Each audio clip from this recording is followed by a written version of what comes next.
Les usages politiques du jeunisme au Cameroun.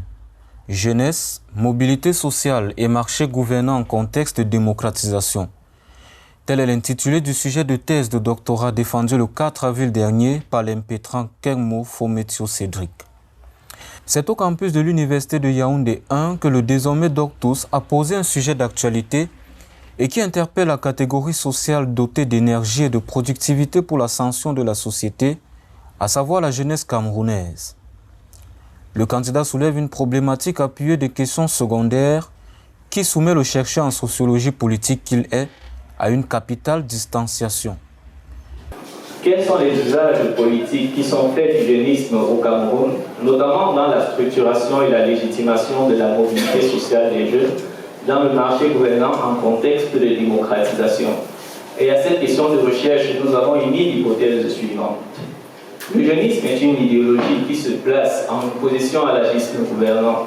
Il est utilisé dans les systèmes politiques et gérontocratiques comme outil de propagande politique dans le renouvellement par le rajeunissement de la classe politique dirigeante et participe à la construction des profils politiques. À cette question de recherche, nous avons adjoint trois questions secondaires. La première question secondaire est la suivante. Comment se constitue la genèse socio-historique et politique du jeunisme au Cameroun? À cette question secondaire, nous avons mis l'hypothèse de recherche suivante. Le jeunisme au Cameroun prend corps dans les années 40 avec les mouvements de décolonisation portés par une jeunesse estudiantine qui se mobilise en association pour revendiquer l'autonomie de son peuple.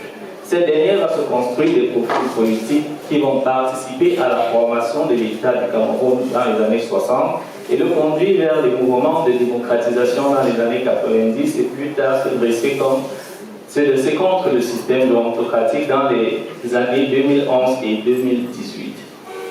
En ce qui concerne notre seconde question secondaire de recherche, comment se structure et évolue le discours politique sur la jeunesse dans le marché gouvernant induit par la démocratisation? L'hypothèse que nous avons émise à cette question est la suivante. Le discours politique sur la jeunesse se structure autour de la connaissance et de la considération des problèmes des jeunes par les leaders politiques dans un contexte de démocratisation. Il tend pour le politique à mettre en avant la jeunesse en faisant d'elle le fer de lance de la nation et en lui promettant l'amélioration de ses conditions de vie. Il s'adapte au fil des années au contexte sociopolitique et utilise tous les canaux de communication nécessaires pour atteindre les jeunes et participer à susciter en eux des idées de pouvoir.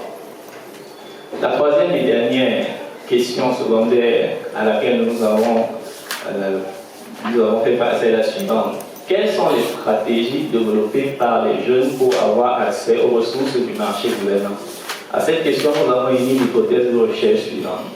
Les jeunes, pour accéder à l'appareil gouvernant, développent un ensemble de stratégies qui vont du militantisme associatif à travers les associations estudiantines ethno-régionales et celles politiques dans lesquelles ils développent un capital social qui leur permet de jouer la carte de rétribution auprès des élites locales et nationales au développement d'un ensemble de voies de contournement dans le processus d'accès à l'appareil gouvernant.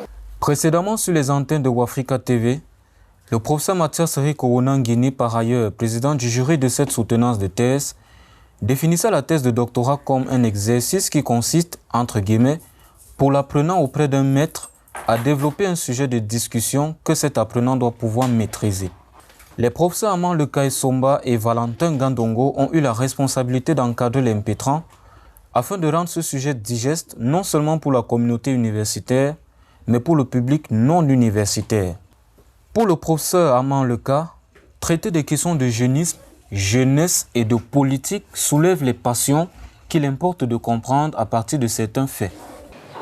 J'avais surpris une conversation entre deux personnes. Moi, j'étais assis dans l'anonymat absolu de ces couloirs et ils avaient écouté le discours du président national du RDPC au congrès de 2011. Et il disait que, voyez, ça risque d'être compliqué. Le président vient de dire avec insistance qu'il va faire le rajeunissement. Il a utilisé ce terme, le rajeunissement, et beaucoup de militants de l'OJRDPC à l'époque avaient applaudi à tout rompre. Et un autre, puisqu'il était un groupe de 6, d'un âge un peu avancé, un autre avait attiré son attention en lui disant qu'il faut faire attention. Le président a certes parlé de rajeunissement, mais il n'a pas parlé de juvénisation. J'étais un peu étonné, je me disais, mais voilà comment un peu le président lui parle dans son discours de rajeunissement, de la règle, etc. Des gens qui bien sûr ne sont pas de son âge, mais qui semblent ne pas se reconnaître, un peu comme des jeunes, expriment-ils une peur de ne pas être dans ce mouvement de rajeunissement, parce que dans un certain discours, beaucoup disent qu'il a mangé beaucoup de générations, entre guillemets. Alors, eux, pour avoir la certitude que ce mouvement réputé de rajeunissement, qui semblait être annoncé à l'époque, ne va pas les pallier, je voyais des acteurs très au cœur de cet appareil en train de chercher à nuancer et de suggérer des néologismes. Non, il n'a pas parlé de juvénisation, il a parlé de rajeunissement. Ce qui suppose que la juvénisation devait être un mouvement plus radical et que quand on compare l'âge du président de la République à leur propre âge, ils peuvent être rassurés si c'était le rajeunissement, puisque par rapport à quelqu'un qui a 60 ans, le président peut le percevoir comme jeune. Donc vous comprenez que ce soit au sein du parti au pouvoir, partout dans les milieux de discussion, la presse, il a suffi que Jeune Afrique mette à la une de son journal le péril jeune, pour que tout l'appareil gouvernemental, à partir du ministre de la Communication, fasse des démentis pour dire que non, nous n'avons pas peur des jeunes.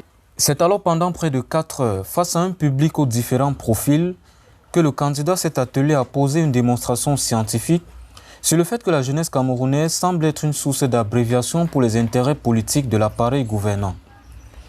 Il est bon pour les jeunes de participer aux affaires politiques, mais surtout de croire en ce qu'ils font et être prudents.